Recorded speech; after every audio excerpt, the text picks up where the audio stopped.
What's up, y'all?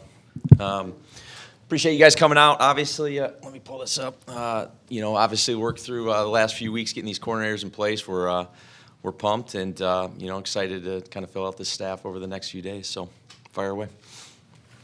What are some of the challenges when you are hired at this point in the process to put together a staff? I'm sure you had your book ready to go, you're too deep, whatever it is. Like, what are some of those challenges? Yeah, I mean, every day in January and early February, I mean, guys are getting plucked off, but there's so many good coaches out there, so you just kind of go through the process and, you lose one. But sometimes when you lose one, man, it might be the best thing that ever happened because you end up finding the next one that is a better fit for us, and you learn some things about some guys that you might not have interviewed. So challenges, but also I can flip it and say it's actually a good thing too. Did you feel like you were behind in this process, getting hired so late? No, I thought we were right where we needed to be.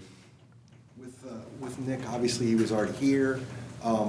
You mentioned in the statement when it came out kind of the things you like, but what was it that connected you with Nick that made you feel like, yeah, I would like to keep him around even though he was on the previous staff? Yeah, so I didn't personally know Nick at all. Obviously being in the division, you knew of Nick, and then having to go against him 6 times. He was the only person in this division that you went against 6 times. When you think about all the coordinator changes or head coach changes, from Seattle to San Francisco, obviously there was coordinator changes there. So you felt like you knew him well, and I always like I stated in that opening press conference, there were some great battles, and being able to get to know him through this process, we had very honest and open dialogue, and I like what I heard. This he's a stud, and his best days are totally in front of him, and I know it's just a great fit for us.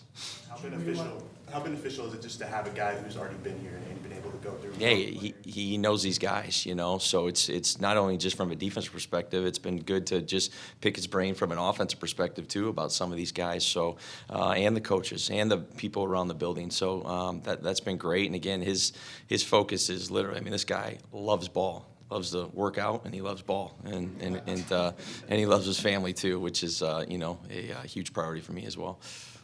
Did you expect him to be an option coming into it, or did that kind of evolve throughout your conversations? Yeah, if you'd asked me a year ago, I would have said I never thought he would have been an option because of just kind of where he's going and where I think he's going to go.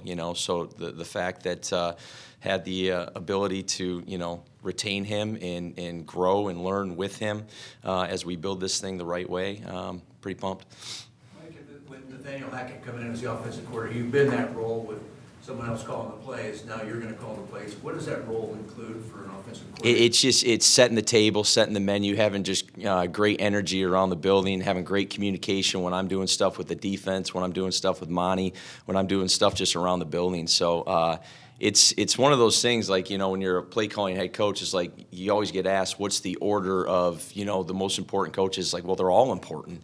The position coaches, the coordinators, that is such an important role because of all the things I just said. And I've never worked with Hack. I've obviously known Hack for a lot of years. But obviously, the years that he spent with Green Bay and my brother, what a vital part he had in the success, early on, and what an opportunity for us and myself to be able to land him. What was his role in Green Bay's success? Because that's a really hard thing to assess from the outside when he's not calling the play. Yeah, I at times, in taking the grain of salt here, at times I think the play caller gets maybe a little too much credit. There's so much work that goes into building the foundations up until that first game in September, and then the game plan aspect from Monday to Saturday night, even into Sunday morning as you're deciding situationally exactly what you're going to call. So just to have a guy as smart as Hack and that shares similar philosophies, not the same, but similar, and we'll build this thing. We're not going to be Green Bay. We're not going to be the Rams. We're not going to be the Niners. We're going to be us, whatever us becomes. And again, our foundations are very similar. We see the game very similar, but I'm excited to piece it together with him. Watching him from afar and talking to people around him, what makes him so effective with quarterbacks? Yeah, that's a cool one because I could date it back to how he was raised. His dad is a legend. Coach Hackett is, one of the founders, if you will, of just kind of where this West Coast system has gone and how he's built, his reputation as a great coach and is a great quarterback coach and a great evaluator of talent. And, for Hack and again, how he was raised, I mean, it just goes back to the basic fundamentals, timing, accuracy, great footwork, and just giving these guys a sound foundation, to build off right from the jump. So that's obviously something that obviously is very attractive. Can I ask you about Michael Goberell, just in terms of bringing him in as special teams guys? Yeah, so it's going to be hard for me to say his last name. I call him Goby. I've known him quite some time. Had the opportunity back in New York as he was the assistant assistant special teams coordinator, excuse me. And I was blown away. Like, you don't get this as a coordinator. You're not sitting in those special teams, meetings. As a head coach, I'm going to be involved and make sure that everyone understands how important it is, especially in today's game. Special teams is taking a turn, as we know, with those rules. I mean, it just has. It is part of the game, whether people like it or not. So I'm excited to dive in there and make sure that they know that I know how important it is. So I didn't see much of his coaching until I got on the grass, and you guys will see it. When you guys were there or are going to be there in practice, he's just active. He's out there. He's coaching his butt off with these guys. They buy into it, and for us to have that opportunity to grab him, coming out of New York, was huge for us. With Nick, obviously, you spoke about kind of how difficult his schemes can be to go against, how respected he is around the league, but also the results last year were what they were. Given that he's now coming back, what makes you feel like this can go differently defensively? Yeah, I think sometimes, again, I'll go back to the totality of it.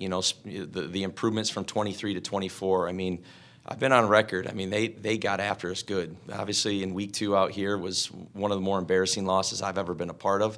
And then really that second to last game up at SoFi, we're going to catch that ball next time. But in that moment, being a Ram, we escaped one right there. We couldn't do anything, and our defense played well that game to give us a chance, but we couldn't do anything. And I look at the first part of the 25 season. I was on record in the press conference saying, what Stafford said, and that's real. You can ask him. Like, we came in, it's like, this does not look like the record that shows, and we knew that. And yeah, there's a lot of learning lessons from that back half of the year. I like what I heard in terms of how we're going to improve from there. And he's too good of a coach. He's too smart. He connects with these guys not to be able to improve from those, from that back half. Mike, how close are you to filling out your staff? We're close, real close. I'm sure you'll be asked this question at certain points throughout the next year, but you've been in this job for 2 weeks. What have you learned about being head coach that you just didn't expect or know in the first? Yeah, you got me there. I don't even, you expect the unexpected a little bit. You think you're maybe going to get someone, you don't. You think you're not going to have them because they have, I'm talking like assistants where they got great relationships somewhere else. Boom, they want to come, so you just never really know. I mean, these are individuals making decisions that's best for them, personally, whether it be they have family or not, and then professionally, So, I think the best piece of advice, I think I might have said it a couple weeks ago, is just take this thing one day at a time. Don't try to check a million boxes at once. Just kind of keep chipping away at this thing, build the staff the right way, get to know these players, and then once we get that all done, obviously we got the Combine next week. We got that whole month of March before the owners' meetings where we get 4 solid weeks of foundational, football schematically, and then all of a sudden the players are here. So loaded question right there, loaded answer, but, expect the unexpected. You mentioned that you want to sit in on some special teams meetings and stuff. Do you have an idea yet of how you want to run the building and those kinds of day-to-day operations, or does that evolve over these next few months here? Yeah, if you put me to an actual, schedule, hey, this 5 minutes we're going to be here and this 30, no, I don't have that, in terms of, I got to see how this thing flows and organically, we're going to ever, be evolving. Again, this is a different setup than the Rams. This is when we get to practice, the heat's a little bit different out here. So I got to be willing to evolve and listen to the people that we have hired and the guys that we have retained. So, but yeah, I got a good idea how I want this thing to flow and process, but don't hold me to the exact minute yet. What are your first couple of weeks been like? Kind of like I said, just take it one day at a time and just roll. So it's been fun. It's been really fun to put this staff together, to get to know a lot of people that you didn't know, a lot of people that were recommended from people that you respect, that you've gotten to know through this process.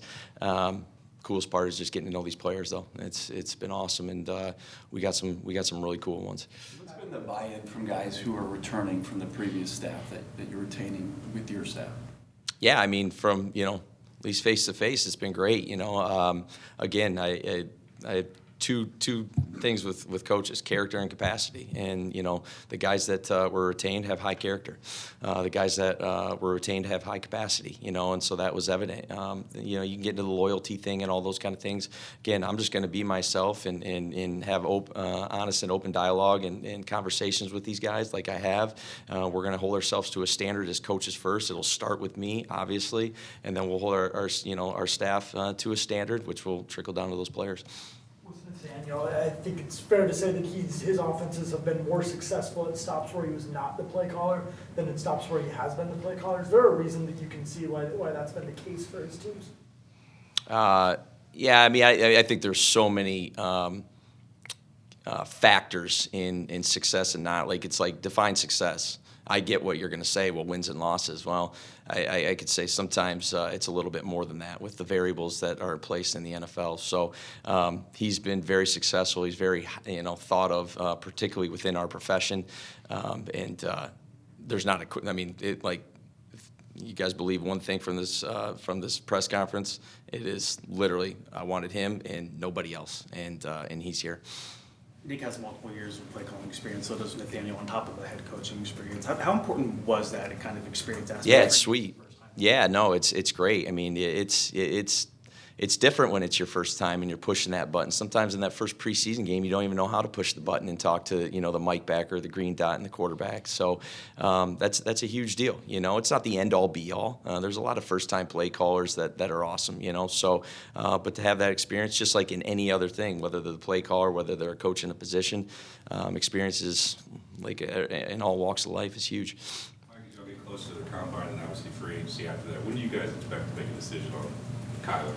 Yeah, those just like everything else in our roster, just open conversations right now throughout this building. No time frame on that.